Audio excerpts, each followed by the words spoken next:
Quand nous ne serons pas d'accord, nous vous combattrons démocratiquement. Comme nous vous avons toujours combattu démocratiquement, sans excès, avec mesure.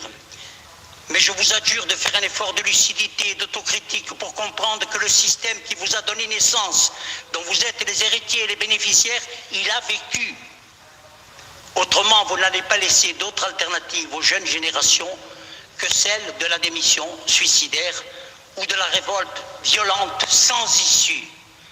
Donc, nous allons repasser à l'exercice qui consiste, après la démission du président, il a assumé ses responsabilités, il n'y a pas de commentaires à faire là-dessus, nous allons passer à l'exercice de façon à comptabiliser, à voir si les quorums sont atteints, nous allons jouer le jeu de l'institution, mais on comprend que vous consultiez Paris, on comprend que l'affaire soit grave, on comprend que pour la majorité de droite étriée, avec une telle sévérité dans toutes les régions françaises, on veuille sauver comme ce petit morceau de peau de chagrin qui reste. Mais de grâce, laissez-nous respirer, laissez-nous vivre, donnez une chance véritablement à l'espérance collective.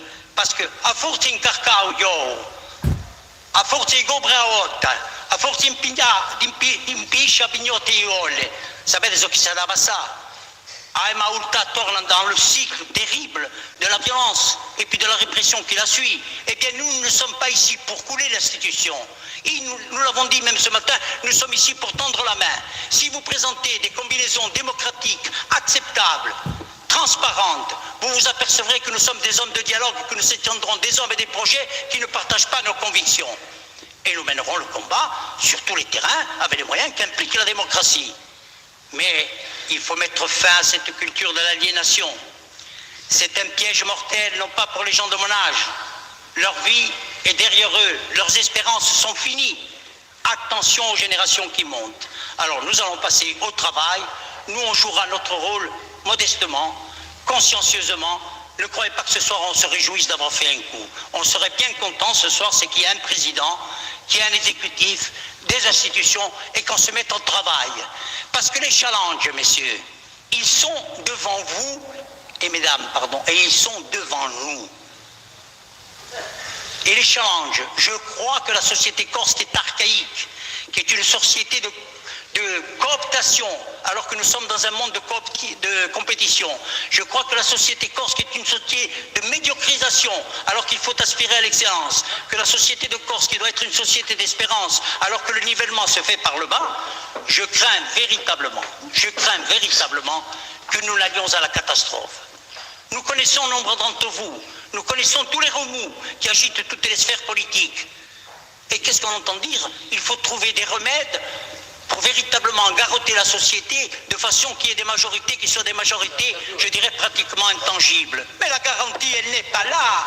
La garantie, elle est dans un jeu transparent, démocratique, avec les gens qui jouent le jeu des institutions.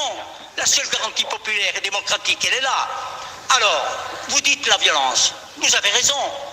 Aucun citoyen, aucune femme normale, aucun homme normal ne peut être pour la violence. Mais dites-moi, la plupart d'entre nous, est-ce que les 25 000 exclus qui sont dans la rue, qui n'ont rien à manger, ça vous empêche de dormir, ça vous empêche de vivre?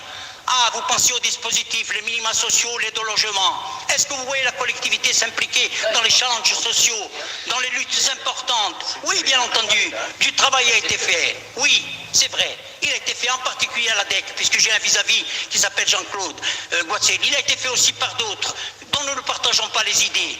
Mais vous croyez que ça, par des coups de baguette magique, que vous allez résoudre le problème du développement uniquement par, je dirais, des combinaisons d'arrière-salle ou des propos de comptoir? Il y faut un souffle, il y faut une volonté, il y faut une concertation, il y faut une majorité, il y faut une opposition saine et constructive. Si vous sortez de ce schéma, vous allez survivre, nous allons survivre, nous allons nous opposer, nous allons vous combattre. Et aujourd'hui, voilà, le débat démocratique qui devait marquer l'initiation d'une période essentielle, elle est surtout stigmatisée. Par quoi? Par l'absence de la gauche qui est partie. Mais c'est quelque chose de tragique de s'en aller comme ça. Les problèmes, quand ils existent, il faut les affronter. Alors on entend dire qu'on ne veut pas voter avec nous. Dites-moi pourquoi? Nous sommes des émules de Le Pen, nous sommes des gens infréquentables, nous sommes des voyous, Nous sommes des gens qui ne respectons pas les règles, hein, en général. Nous sommes des gens critiquables sur le plan de la morale.